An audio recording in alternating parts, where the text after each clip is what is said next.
Bonjour et bienvenue dans ce nouveau coaching live. La question du jour est la suivante. Qu'est-ce qu'un rôle modèle? Alors cette question m'a été posée par une femme que j'ai formée dans son entreprise et aussi que j'ai reçue en coaching résidentiel. Alors, je vais répondre à cette question. Qu'est-ce qu'un rôle modèle? C'est une question qui m'est extrêmement chère parce que en tant que femme, souvent on manque de rôle modèle. C'est-à-dire qu'on n'a pas ces personnes qui nous montrent que la voie est tracée devant nous, que c'est tout à fait possible de réussir dans tel ou tel domaine. Souvent, il faut qu'on soit des pionnières. Alors, qu'est-ce que c'est qu'un rôle modèle? Eh bien, c'est quelqu'un, une personne, quelqu'une, une personne à laquelle on peut s'identifier, à laquelle on peut se référer. C'est une personne, qui a fait, le chemin ou qui a eu le poste, la fonction, le parcours de vie que l'on souhaite pour soi-même et donc elle nous montre que c'est possible, que qu'il est autorisé de réussir dans ce domaine-là. C'est une personne, que l'on imite. Vous savez, en fait, même si on est, adulte, on fonctionne comme les enfants. On imite les autres, on imite ceux qui ont déjà réussi, on imite ceux qui ont une autorité dans leur domaine. On fait pareil, exactement pareil.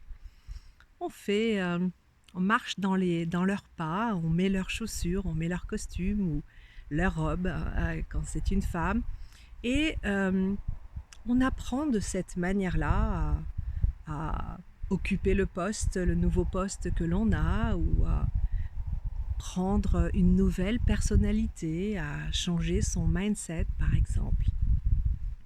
Donc c'est très important d'avoir quelqu'un, quelqu'une qui nous ressemble et qui a déjà fait le chemin.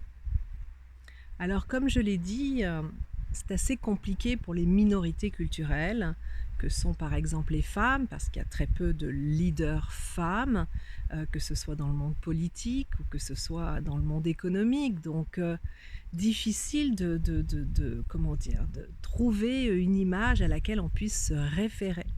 Et vous savez, ce qui se passe, c'est absolument terrible, mais à l'école, l'image du scientifique, c'est le bonhomme avec les cheveux, vous savez, tout frisés comme ça, avec des lunettes, un peu sérieux, même très sérieux. Bref, et les jeunes filles, elles trouvent que vraiment, ça n'a rien de sexy, rien d'attirant, parce qu'elles ne peuvent pas se reconnaître dans cette image du scientifique. Sauf qu'il y a des tas de femmes scientifiques maintenant qui sont en plus belles, évidemment brillantissimes, ou juste elles-mêmes, simples, que peu importe.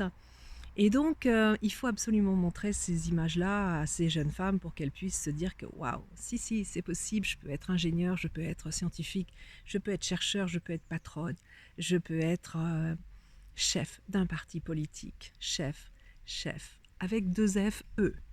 Et c'est la même chose pour les autres minorités culturelles, que ce soit par exemple les Noirs ou, euh, ou les Maghrébins d'origine.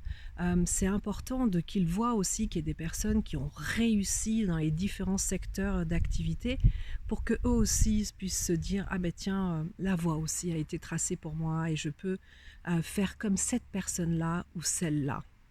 Vous savez, en fait, les rôles modèles, ce sont des personnes qui sont un peu nos héros ou nos héroïnes à l'âge adulte. Et on essaye de faire comme eux ou comme elles.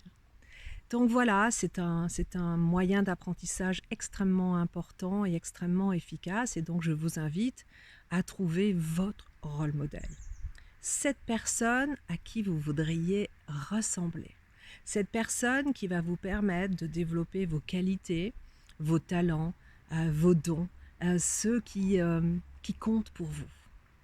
Voilà, j'espère vous retrouver très bientôt. Je sais que ça va arriver peut-être même demain et je vous souhaite une très bonne journée. Au revoir.